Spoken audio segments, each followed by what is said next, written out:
Well, I was raised, I guess, 5 doors down from a Catholic church, and it was a church that had a great big grass area just like this, and so I spent a lot of time there with my action man, my G.I. Joe, building traps and doing such, but no one ever stopped me and shared the gospel of Jesus. So for the 12, 15 years I might have spent in that church, I never heard the gospel.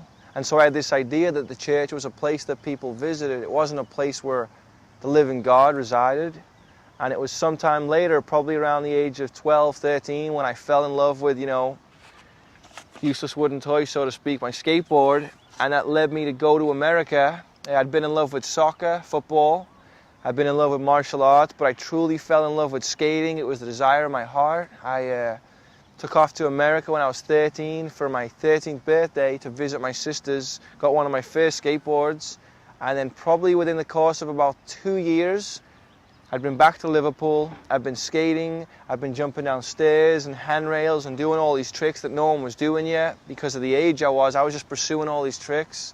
And within about 2 years, I was sponsored by one of the big companies that was from England that had moved across to America.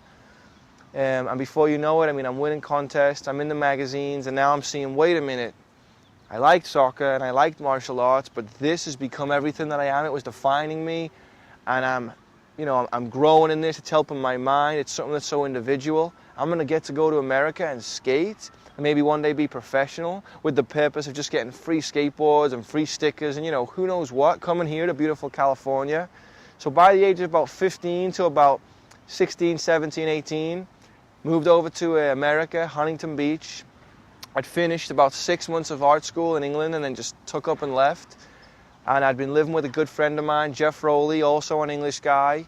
I was going around the world touring in front of 1,000 to 6,000, 7,000 people every time you skate, riding for Tony Hawk, in all the magazines and all the videos with your names on this, with your names on that. In a nutshell, my life was all about me. My life was about Brian Sumner, and not in this egotistical way, but it was all I'd known. I wasn't about the money, I wasn't about myself, but I was enjoying this toy of mine. I was getting to be in the sunshine. I was living somewhere where there was no parents, there was no responsibility. Checks were coming in. Turned professional at about the age of 18. And so then I began making all this money. Pro shoe, tech decks and just pants, all this stuff. Hundreds of thousands of dollars a year, but I still hadn't heard the gospel of Jesus Christ. About the age of 19, I fell in love all over again. And this time with my wife-to-be. I also met her through Jeff Rowley, my wife Tracy. We had no idea about the Lord. She was raised with some kind of Catholic background, like me. You go on Easter, you go on Christmas. And pretty quick, I realized that we had no clue about life. We loved each other in the way that she's pretty, or she's attractive, or she's nice, or she makes me feel, or she makes me want to do this or want to do that. And it was really selfish kind of love. I was about to go back to England. We knew we were in love, and I said, you know what? Let's just get married, joking, but being sincere. And she says, yeah, why not? I'll drive us to Vegas tonight. And so we go down to the beach, I propose, take off to Vegas in a little Honda Accord. I can't even drive yet, I'm such a kid, I didn't learn to drive. We get to Vegas, show up to the wedding chapel, go in.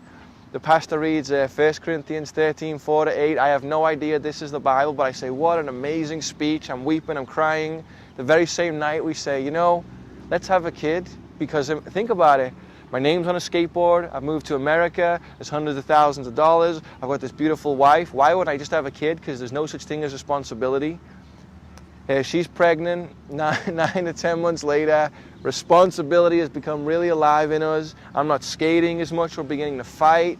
We're getting jealous of each other. When I'm on tour, there's all kind of issues, and just all the things the world was throwing at me that I could have dealt with earlier, because it was all about me. I was seeing this struggle now. And then within probably about the next year to 2 years of just me trying to figure out who I was, our jealousy issues, me going on tour, skating, and things with money and having no clue, it got to a place where we'd fought so much. I grew up in England fighting. You're punching things, you're punching people, you're aggressive. A lot of my expression was very aggressive, punching holes in this or that. She was equally the same way. We got to where we fought so much. I remember just one day saying, you know what? F this. I just spoke that out loud. This is it. I'm no longer going to be the good husband. I'm not going to just compromise my life for this person. And I began to just rebel. Began to fight like crazy. I got a bunch of skate tickets, so trespassing, or you don't really get a skate ticket. You get a trespassing ticket, or you get I guess you can get in a lot of trouble for skating nowadays, so I got a bunch of tickets. I had community service. I'm not a citizen. We're fighting like crazy. I got in a couple of fist fights. So there's a guy, his dreams come true. It's all about me. I'm still going around the world. I'm still making all this money. I have no clue about God. I've never heard about Jesus Christ. I'm fighting with this person. I might get deported because I'm getting more and more things on my record. And I just cry out and say, you know what? We're getting divorced. I'm over my life. God, if you don't show up, I'm going to kill myself. There's a guy with everything, American dream. We ended up getting divorced. We tried to make it work. We couldn't do it. I moved out of living with her and her parents, and I ended up going to community service at a Christian thrift store somewhere over here in Tustin. I show up thinking, okay, all these cool plaid shirts, I like that. I'm still going around the world. I'm still getting all this money. In the Christian thrift store, I see all these Christians who tell me things like this. You know, I don't really know if this is all real, but at least we're living a good life. And I'm thinking, you're reading a book that has no pictures. You're serving at a church and you're tithing your money. This isn't a good life. I'm better off living in the world. While at the same time, I'm meeting people that have true joy and true peace that would out of their day when they would see me in this Christian thrift store folding old men's pants or passing out food to the people that were there. They would come and want to pray with me, and they had this joy about them, this true walk in the Lord that pointed to Jesus Christ, that there's a guy with everything, supposedly, didn't have this kind of joy, didn't have this kind of peace. And upon speaking with these people, I began to see the light, and I began to read the Word of God. I began to study other faiths, what the Mormons believe, what the Buddhists believe, what the Rastafaris believe. This is all taking place. This is all going on. I'm wanting to see my son. I'm fighting with my ex-wife. I'm still contemplating suicide. And it got to a place where I'd read through the Bible, and I'd realized who Jesus Christ claimed he was. I'd read The Origin of Species. I began to study DNA and evolution. I'd questioned all the great minds. I'd filled up on the history books, and I looked at all the DNA and the universe, and I realized real quick, wait a minute, Buddha was a deadbeat that left his family and went and meditated. I realized that Rastafaris take the word Yah and change it to Jah, and in some ways change it as the Bible's passed down the Nile. But I realized within the Word of God that Genesis tells me that I was created in God's image. I realized that Jesus Christ claimed that I've sinned against heaven and that I need to be forgiven. But at the same time, I hadn't met him.